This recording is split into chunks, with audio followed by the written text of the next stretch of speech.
Hi folks, this is Chris Voss from thechrisvossshow.com, thechrisvossshow.com. Be sure to check back daily to the blog to see my new updates.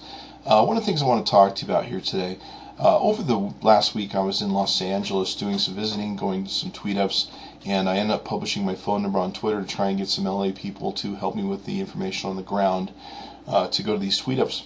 I've published my phone number quite a bit, actually, online and in social media. Never had it ever be a problem. In fact, usually no one ever calls me. The funny thing that always happens to me is that most people think that I'm too busy to even warrant hearing from them, even for a very short time, to say hello or get to know me. I'm really not that big of a guy, and I'm really not that unfriendly, and if you take the time to call me, I will take the time to listen.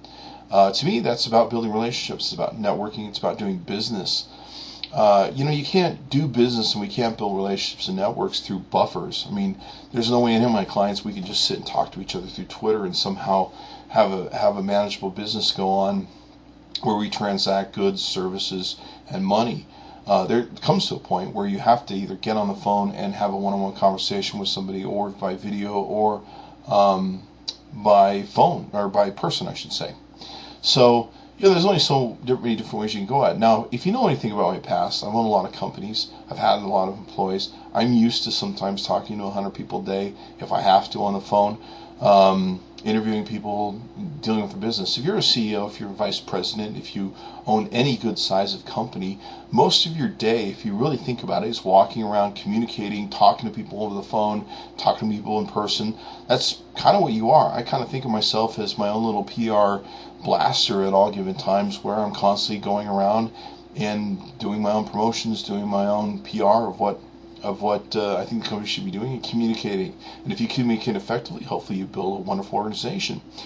Now, what was funny was the person contacted me over the weekend. They said, "I can't believe you published your number online. I mean, oh my gosh, I can't believe you did that." Well, no one calls me when I publish my number. And what was funny was I saw a presentation the next day with one of the CEOs of, I think, E-Academy, and he jokingly did the same thing. He goes, "You know what? I'll tell everyone my phone number right now because no one will call me." And what was funny is I actually gave him a call and said, "You know what? The same thing happens to me, and by the way, I did call you." So I do wish people would call me more. I do wish people would try and build relationships with me more and say hello to me more. I'm always put off by people that are like, "Oh, I've been following your tweets forever, and I listen to everything you do, and I love everything you do, and I laugh at everything you do." And I'm like, "Really?" Because I don't hear about any of it, and I really would like some of that feedback. One of the ironies I've found is, as I go through a lot of social media guru websites and all these people who espouse all this engagement and building relationships in social media, is 9 times out of 10 you can't find a phone number on their website. You can't usually find a phone number for them anywhere.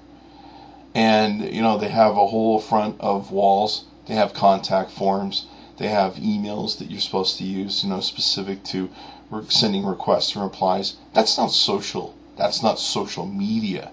Okay? If you have walls on your website, if you're not disclosing your phone number and you're trying to tell me about social media and how it needs to be social, you're full of shite, okay? You're full of it. You're a hypocrite, and I don't know where you got your business sense from. I've owned companies for close to 20 years. They all have business phone lines. They all publish their phone lines. There's no reason for me to hide any of those business lines, and it would be stupid for me not to. I want people to call me. I want clients to call me and ask me how to do business with me. I don't want people to have to type out a $50 million, 50 million word form when they can just dial 8 digits and have a conversation with me, or 7, whatever the hell it is. So this is the thing you should do if you have a blog or whatever the case may be. You should have a business number where people can reach you. Now, do you need to give out your personal cell phone? No. But you should have a business line. There's a whole different type of client that will call you, and another type of client that will just send you some email bunk stuff because they're just trying to feel you out and see what your prices are and if they really want to do business with. But there are people that really want to get in touch with you now, and they need your service now, and they don't need to wait 48 or 24 hours for you to check your email and get back to them. Now, one thing that was interesting about the comment that was made to me is I am a man. Okay, so I think it's different if you're a woman and you put a phone number out there, because you might get a whole different thing. And, I understand the whole drama that goes behind that. I've had a lot of female business friends and guys and issues and all that stuff.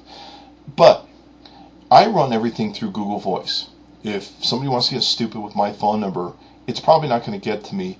They're probably going to have it blocked. Or I can just disable the phone to where it ends up as a business line and it doesn't bother me, and you can leave whatever stupid messages you want on it. You can use onebox.com, which is one thing we use for 800 lines for our businesses. There's a number of other services out there where you can use proprietary virtual lines. You can even hire virtual agents to answer your phones. So you don't have to give out your private cell phone number, but you do have to be reachable. And what's great about a lot of those services like onebox.com, etc., Google Voice, you can actually program them to contact you when certain people call and leave voice messages when other people call, and you can basically almost make it appear that you're in your office 24/7 if you would like to. And you don't have to deal with the security issues. If you've got somebody who decides to be weird, you do have a bit of a buffer. But for the most part, if you're trying to pitch me social media or socialness and I can't find a phone number on your website, you are full of crap. And I'm really tired of trying to reach people to have conversations with them, and I can't find a phone number on your blog. Put a phone number on your blog. It's about being a business, and businesses have phone numbers.